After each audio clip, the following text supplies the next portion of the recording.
ముఖ్యమంత్రిని బూతులు తిట్టిన అంబటి రాంబాబుకు వైసీపీ నేతలు కులం కార్డు వాడటం సరికాదని ఎమ్మెల్సీ నాగబాబు ఆగ్రహం వ్యక్తం చేశారు.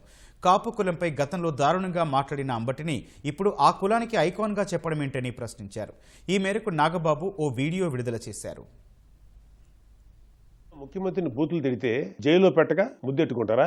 ఎలాంటి వాడికి కులాన్ని ఆపాదించి కుల చిచ్చులు పెడదాం అనుకునే మిమ్మల్ని కూడా అరెస్ట్ చేస్తే దరిద్రం వదిలిపోదు. అయినా కాపు కులాన్ని పట్టుకుని తాగుబోతులు తిరుగుబోతులు అంటూ పిచ్చి పిచ్చిగా మాట్లాడే అంబటి రాంబాబు లాంటి వాడిని కాపు కులానికి ఒక ఐకాన్ గా రంగాగారి బొమ్మ పక్కన రాంబాబు బొమ్మ పెట్టి రుద్దే మీ వైసీపీ బ్యాచ్ ని 2024 ఎలక్షన్ లో గ్రేటర్ రాయలసీమలో అంటే పాత ప్రకాశం, నెల్లూరు, చిత్తూరు, కడప, కర్నూలు, అనంతపురం ఈ 6 జిల్లాల్లో దాదాపుగా 15-20% బలిజ కాపు ఉన్నా కూడా ఒక్క ఎంపీ సీటు కూడా ఇవ్వలేదు. 74 అసెంబ్లీ సీట్లలో ఒక్క పరుసూరు తప్ప ఇంకా ఏ సీటు కాపులకు ఇవ్వలేదు వైసీపీ. ఈ వైసీపీ కాపు నాయకులు ఒక్కరైనా అంటే అంబటి గాని పేర్ని నాని గాని జగన్ ప్రశ్నించారా? రాజంపేట ఎంపీ సీట్ ఎప్పటి నుంచో బలిజలు ప్రాతినిధ్యం వహిస్తున్న సీటు. అలాంటి సీట్ ని జగన్ మిథున్ రెడ్డికి 2014లో కట్టబెడుతుంటే మన టైగర్ అంబటి, లైన్ పేర్ని లాంటి వాళ్ళు ఎక్కడ నిద్రపోయారు? మీకు నిజంగా రంగా గారి మీద అభిమానమే ఉండుంటే ఆయన కొడుకు రాధాని పార్టీ నుంచి టికెట్ ఇవ్వకుండా బయటికి పంపేసి రంగా గారిని తిట్టిన గౌతమ్ రెడ్డిని ఏదో నామకే వాస్తే సస్పెండ్ చేసి మళ్ళీ ఏపీ ఫైబర్ నెట్ చైర్మన్ చేసేవారా?